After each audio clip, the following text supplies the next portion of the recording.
Kita akan langsung menuju ke game yang ketiga di match ketiga antara GPX versus Aura Esports. Oke, masih dipandu dengan Pak Fulongio dan juga Profesor KB. Kali ini teman-teman dari geng Kapak dan juga Aura sudah berada di posnya masing-masing. Seperti biasa Cait kali ini di arah gold lane akan head to head dengan Lilia dari Watt yang pakai Lilia. Tapi lihat dari Drew-nya di menit ke 30 detik ini bahkan Drew-nya udah cukup sekarat Pak Fulong. Yap, ini dari Fredo Kitty dengan Matildanya terus-terusan berada di dalam area Aura Esports. Hanya saja udah mulai mendapatkan gangguan variety. Semisal dia memiliki satu Thrashless, akankah ini menjadi miliknya? Tapi Fredo Kitty masih bisa kabur dari tersebut. Quad Shadow-nya, ada Phantom Shuriken. Ray berhasil mendapatkan Karalito Wandera. Kecepatan tangan yang luar biasa dari Ray tentunya membuat variety nggak dapetin satu Lioto Wonder. Ditambah dengan retribution yang on point dari seorang Ray juga. Tapi Drew di depan sana udah sekarat banget. Tapi Skuknu Raknu Usna dikeluarkan oleh Kimura dan membuat Ando dalam keadaan baik-baik saja. Satu bad impact hampir membuat Ando tumbang di garis tengah. Buset, itu darahnya mana? Udah nggak kelihatan. Void Crystal dikeluarkan antara Cait dan juga Lilia ini digunakan oleh Watt. Masih beradu lagi dari skillnya. Kimura mulai naik lagi ke bagian atas ke dalam lane yang dia milikin. Yoi, dan teman-teman dari Aura Sprint udah nge-GB ke arah si Variety.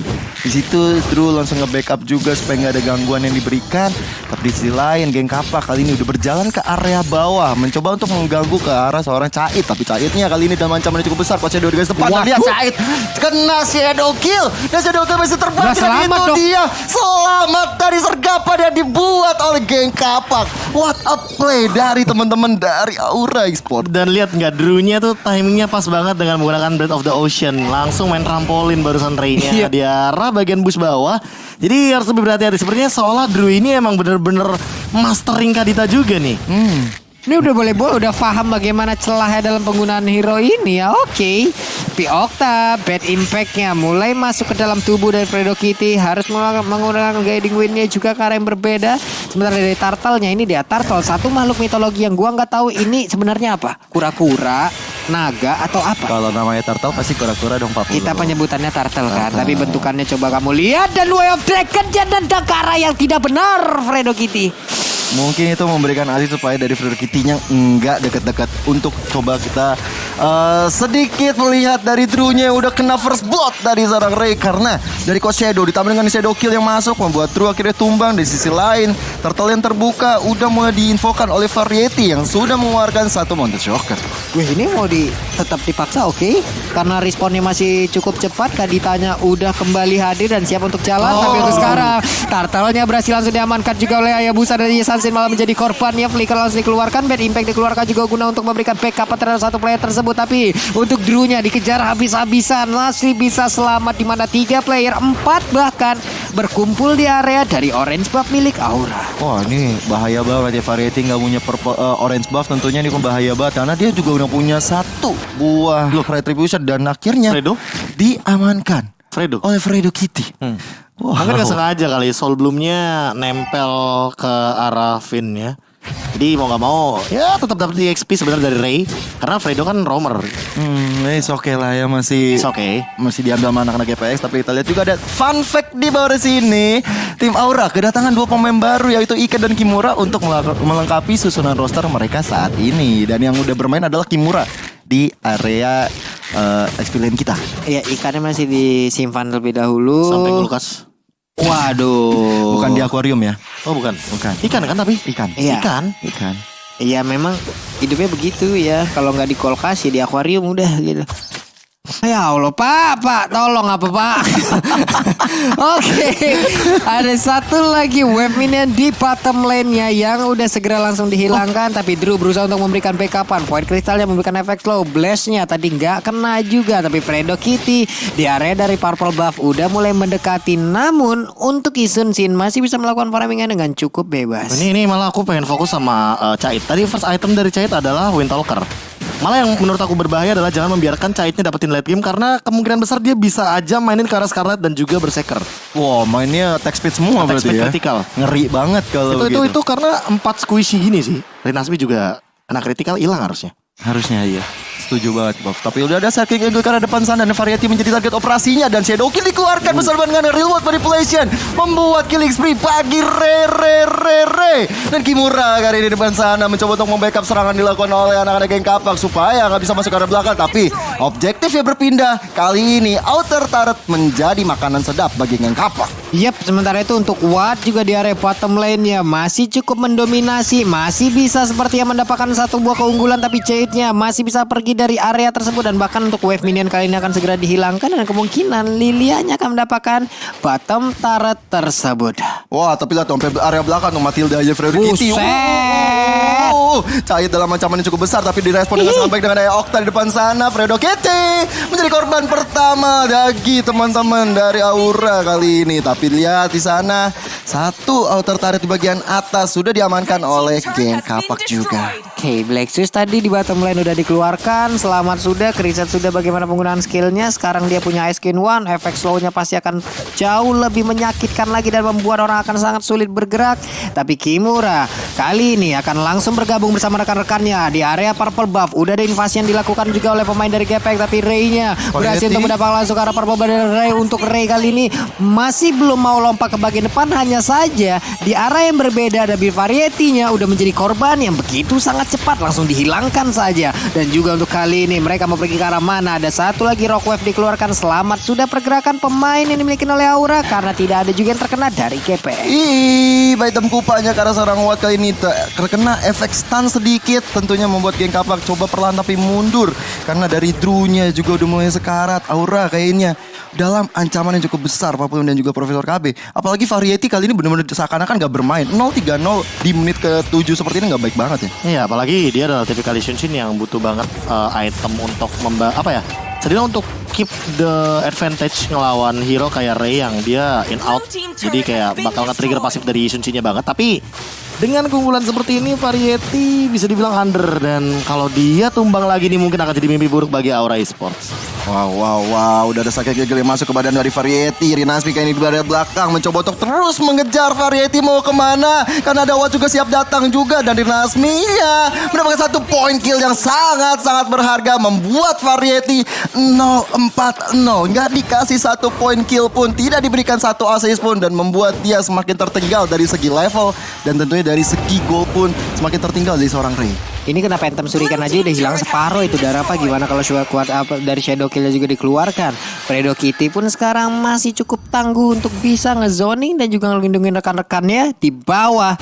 Dari Lilia-nya pun masih bebas, tapi itemnya ini dia Prof. Ya kalau dari lihat itemnya sih mungkin akan langsung menuju ke arah Malefic Roar ya dari Ray-nya karena dia udah punya Hunter Strike juga. Yep.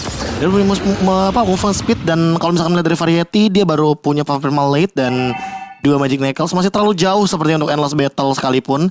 Rinasmi tapi udah jadi Brute Force. Jadi kalau seandainya Variety amit-amitnya bener-bener bener-bener udah jadi Endless Battle sekalipun dia udah punya HP tambahan. Dan kalau misalkan melihat dari Watt-nya yang dari tadi dia menang banget di arah bottom lane, dia kayaknya mau menuju ke arah Genius One. Jadi ingin letupan damage yang lebih tinggi atau menuju ke arah Glowing One mungkin. Menjadi satu pilihan yang bagus menurut aku. Karena Ice Queen One, Glowing One, combo anyang-anyangan masuk angin lumayan nyambung. Anyang-anyangan masuk Panas angin. dingin. Panas dingin, keringetan. Padahal AC udah 16 itu kadang suhunya Pak ya. Betul. Oke, Mungkin baik. freonnya rusak. Iya.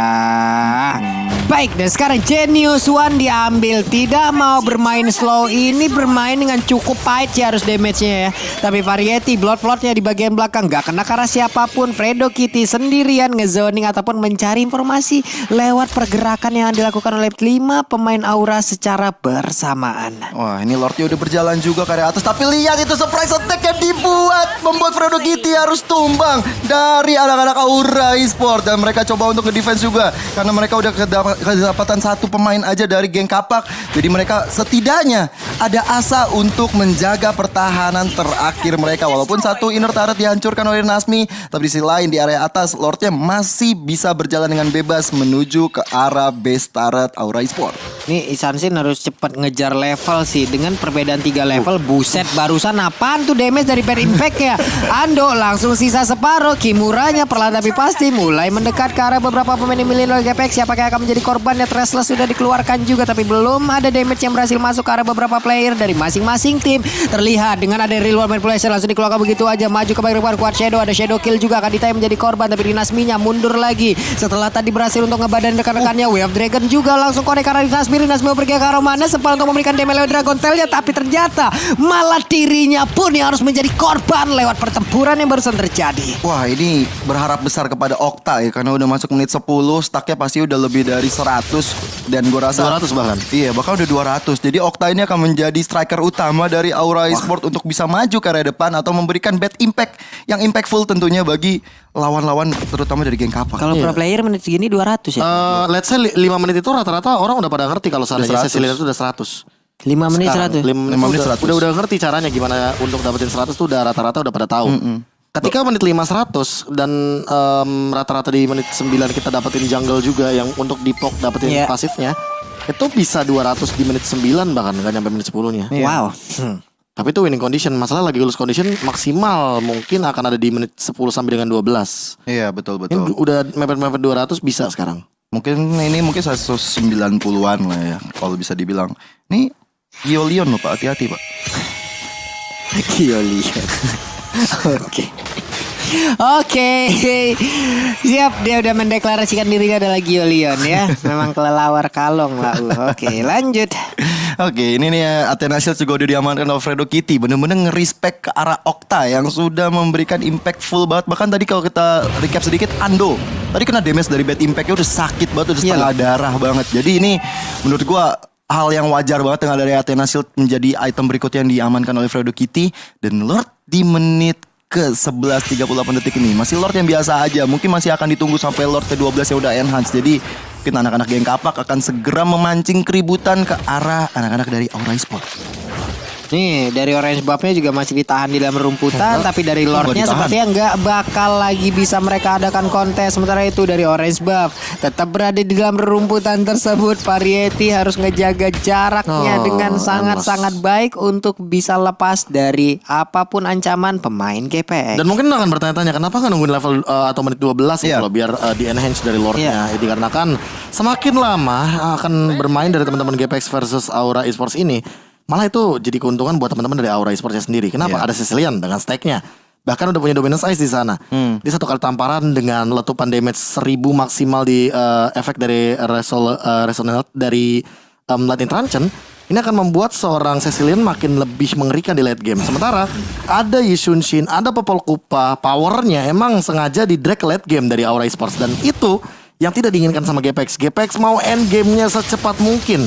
Nggak boleh sampai termakan late game ya dari Aura Esports. Bahkan Lordnya udah masuk ke area atas kali ini. Teman-teman dari geng Kapak udah melakukan setup, siap menculik siapa yang ada di depan sana bagi Aura Esports. Waduh, Kimura ya, emang penggunaan kalau orang yang menggunakan cowok tuh udah slow aja gitu lewat depan muka dari player lawan. Tapi Radiant Armor dari berhasil diambil juga oleh Kimura. Ada satu lagi best turret yang udah mulai dihancurkan. Sementara itu Bad Face kali ini terus menabrak juga ataupun memberikan damage ke arah beberapa player yang dimiliki oleh GPX. Bad impactnya mulai kena ke arah tubuh Ray, berasa banget. Blood-bloodnya langsung di charge begitu aja, nggak kena ke arah siapapun. Sementara Wave Minion akan bersiap masuk. Kita lihat apakah mereka akan langsung berfokus untuk bisa mendapatkan kemenangan lewat Aura Esports dengan sedikit lagi tersia. Namun ternyata pertempuran kembali terpisah. Ada pergerakan dari Matilda yang malah menjadi korban untuk kali ini. Namun dengan Wave Minion masih ada 3 lagi. Mereka berusaha untuk bisa mendapatkan kemenangan. Variety berusaha untuk bisa langsung menghilangkan karena Wave Minion tersebut. Tapi datang lagi akan GPX bisa memenangkan dengan skor 2-1 dan pada raja GPX 2-1. Yes. Game cepat yang dipertandingkan oleh geng Kapak kali ini membuat mereka memenangkan game yang ketiga dan tentunya mendapatkan 1 poin yang sangat berharga di week kita yang pertama. Wah, makanya aku bilang kayak mereka nggak mau makin late game. Nggak boleh. Mau tabrak aja udah. Karena kalau makin late game, Cecilian makin mengerikan. Popol Kupa juga bisa melakukan split push, mirroring terhadap Pit Lord dan juga Turtle. Ya malah lebih diuntungkan Aura Esports intinya kalau makin late game. Itu menit 15 tadi. Tadi nyentuh menit 15 aja. Itu mungkin nggak bakal bisa asal-asalan kayak gitu GPX mainnya. Betul. Walaupun dari Aura sendiri mereka tadi nggak ada sosok yang benar-benar bisa ngebadanin di depan kan, nggak ada gitu. Tapi setidaknya pemain dari GPX pun gimana ngedeketinnya. Paling Yuzong doang yang notabene bisa maju ke arah depan ya. Itu kan Makanya bisa mundur. tadi Drew-nya kan incar terus kan Iya, sama juga si diincar. Yuzongnya kayak mau nggak mau Rinasmi juga tahu gitu loh power spec-nya sebagai Yuzong, dia harus benar-benar memberikan sisi power yang begitu bebasnya dia di lini depan. Jadi backliner kayak Ando, backliner kayak Watu akan lebih mudah juga untuk menumbangkan